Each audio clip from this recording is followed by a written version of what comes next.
Well, it that's a really good question.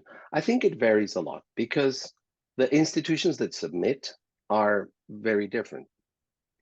Sometimes there are local institutions, and so their type of area of work or the populations they cover is a smaller population, a more circumscribed population, either in a geographic area or a type of population. And sometimes there are much larger entities that are submitting projects. I can recall, for example, a large entity in Ireland that has submitted a considerable amount of projects and has had incredible messaging on drowning prevention or on a variety of injuries.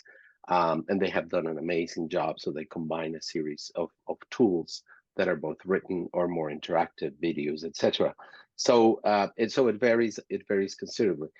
What is important here is that despite those differences, the quality and the use of the different technologies in terms of media in conveying a particular message or in eliciting a particular change in behavior, etc. I think that's where the influence might be. As in this world, a single person can create a video that can go viral, and that can have a huge effect. So a lot of things have changed in terms of impact, and it's hard to assess and quantify. It is possible indeed. I think that's an area where the Safety Media Awards, may want to consider or go towards the future. Is how do we assess the impact, for example, of a prize-winning type of approach? Do we want to look at it over time? How much population, was impacted by that? Nowadays, with social media, for example, we rely on hits in terms of visits to a particular site or opening a website, etc. So there are some measures that at least tell us how many people are looking at a particular message. Whether that looking at it has an effect, that's what we don't know, and that's something that we really need to explain more in time.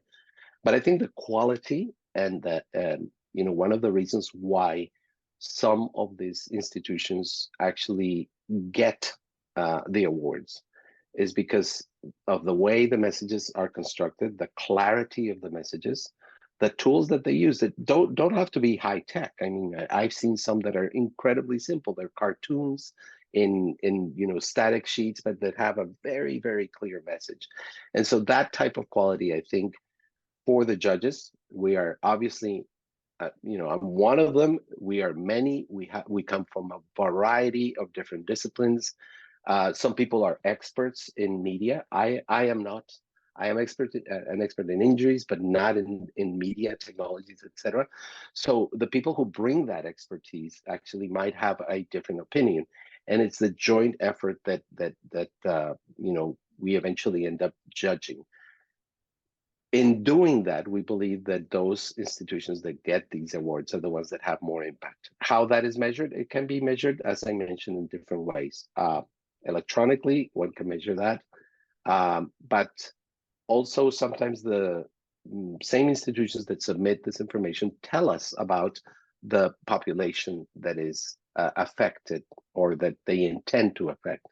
So there are indirect ways that we can look at impact, but I think they're not perfect, and I think there's still room for improvement there. So it's not a black and white situation. It's more like a gray area there. But certainly, I think based on the quality of the information, we can have a fair assessment that they will have some impact.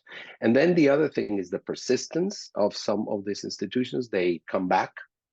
Many of these institutions come back and resubmit, and they tell us on occasions, some of the previous outcomes that they had. So that's another way of looking over time at that more secular type of impact that they may have.